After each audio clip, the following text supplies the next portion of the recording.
Hello, welcome to Inside Haiku Apps. Well, hello. Okay, as promised, we're going to have a look at all the other Haiku apps that come with the system.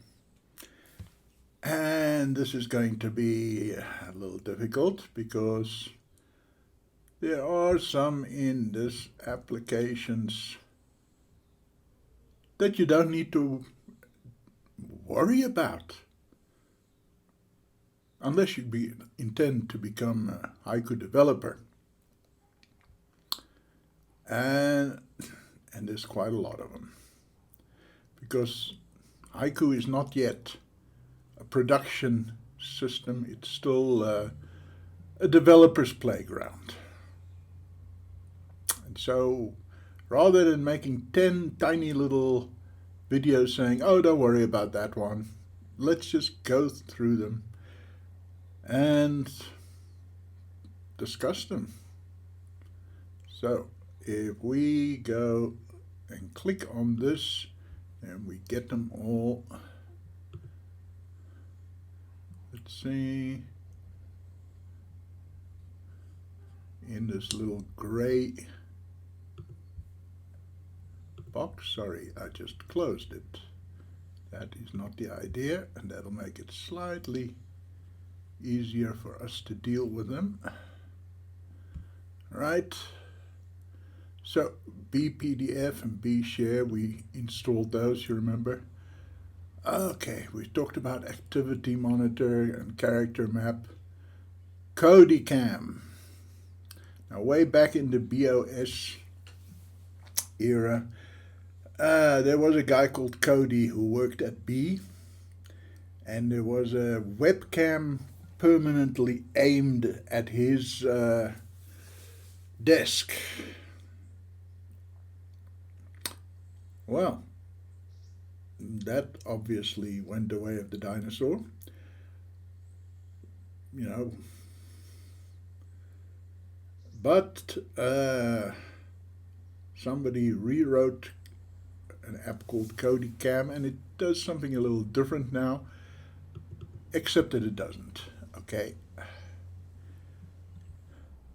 you need a webcam to use CodyCam. Webcams are Haiku's biggest weak spot right now.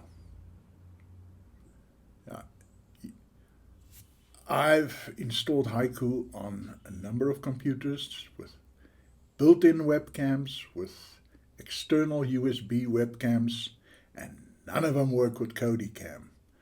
I have tried other webcam-enabled apps, and they can't find one either.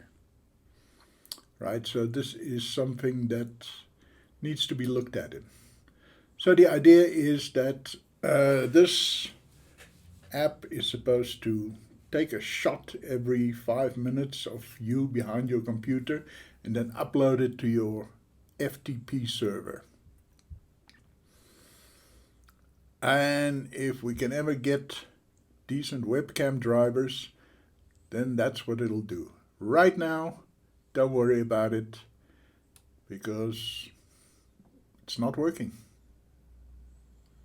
The thing is that our beloved Haiku developers are very conservative, and they won't just take something out because it's not doing anything at the moment. Because one day maybe it will. Okay, debugger, again, if you are a developer, then you will know what all this means, right? It gives a list of teams, which you can get over here as well, right? But you can start a new team, and that will open up a window that shows exactly what's going on with the registers and why your program is crashing. If you're a developer, you will know what this does, hopefully. Otherwise, you don't need it. Okay, devices. Oh, that's vaguely interesting. Yeah, you can see what is on your system.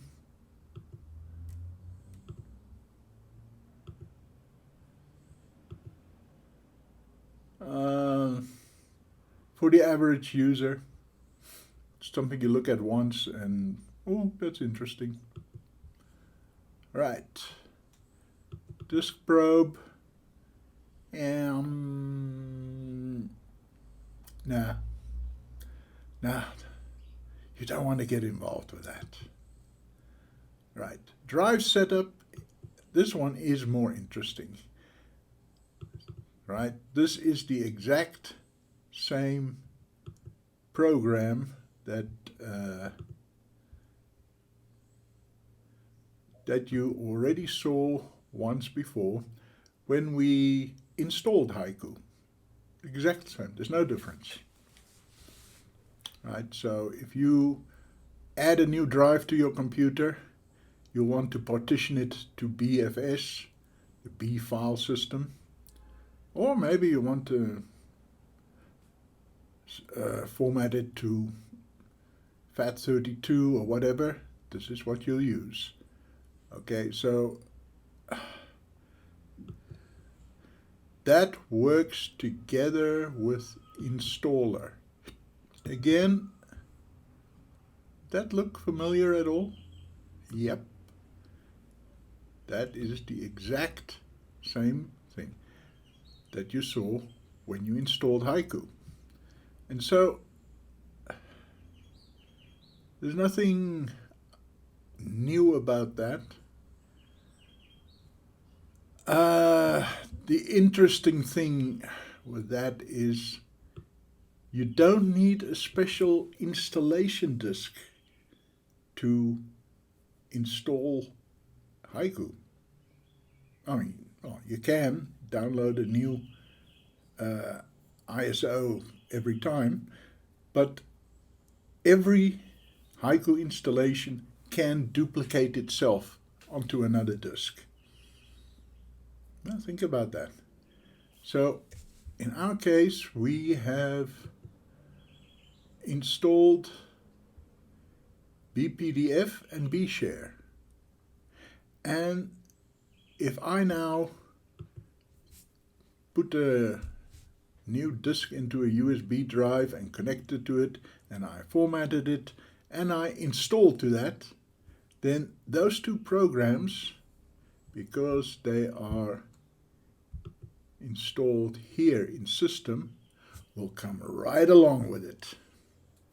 So you can set up your Haiku system exactly the way you like it, and then install it onto a different drive. However, what may not come along, unless they've changed it recently, is here, config, those settings. Right? You may still have to manually replicate those. Right. Also, here, config non-package, right? There's a whole duplicate system of where you can, add packages that are not in the system directory, or you can add non-packaged applications, whether it's just for yourself or just for testing. Just double check if those actually made it across, because they didn't used to. I'm not 100% sure if they do now. Okay, so we won't look at it again because we have seen them. Okay, you got media converter, media player. We'll look at those. MIDI player. Oh boy, does anybody still work with MIDIs? I suppose they do. I suppose if you're a real musician and you have keyboards and things attached to your computer, and playing midis is still something you do. Okay, but I am not a musician, so I won't be looking at that again. All right, Poor Man. Poor Man is the poor man's web server. In other words, you can set it up to serve HTML pages and have your own little website. Of course, your website is only going to be up while your computer is running and Haiku is active and Poor Man is working. Right. Now, yeah, this should pretty much work in the background once you've set up your website. The other thing, of course, is you won't have a URL for it. You'll have to tell people to type 1.96.88 an actual number. But you can actually have your little website up and running. Now, obviously, this is not going to handle as many users logging in as Apache or the Microsoft server thing. So, don't expect too much from it. Right. Serial Connect. Oh boy. Okay, for the youngsters in the audience, way back in the 80s and 90s, people used a thing like this, and they used a thing called a serial port, an RS-232 port, which tied into the telephone system. This was long before cell phones. And there were programs called bulletin board systems that people would connect to. And this is the kind of program that was used for that. Back then in the DOS days, this would be the entire screen and you'd only be able to do that. But sometimes in the old movies, you hear the computer screeching. Well, that was a modem connecting.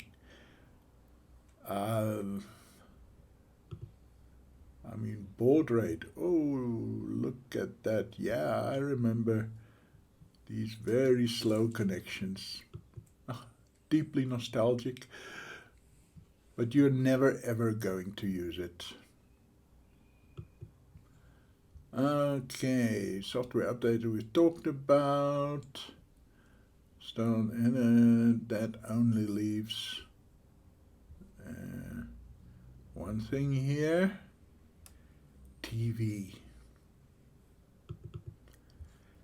Yeah, if you have a desktop computer, not a laptop, and a 30-year-old TV card, then you can watch TV on your computer. On the forums right now there's a whole area about, somebody asked, what does this thing actually do? And they enlightened him, and people were waxing nostalgic about watching the World Cup of 1994 on their computers, and but really, free-to-air TV, is that still alive? I haven't watched it in, I don't know, 15 years. Yeah. When we get to the browser sections, we will see what we can do about watching YouTube. maybe even can our browsers pick up Netflix, because that's how people consume their broadcasting these days. So I really don't know why this is still in the distribution. It's not doing any good to anybody. Yeah, and now you can't even buy those TV tuner cards anymore. And most countries don't have analog TV anymore anyway. So this really is a relic. It should have been taken out by now. I'm sorry, developers, that this is... Maybe you want to just save the space so that you can refactor this into something completely different. But right now, that's it. Okay, so on that rather depressing note, we've gone through half of this applications menu just to talk about things that you don't need to worry about. More positive news in the next episode.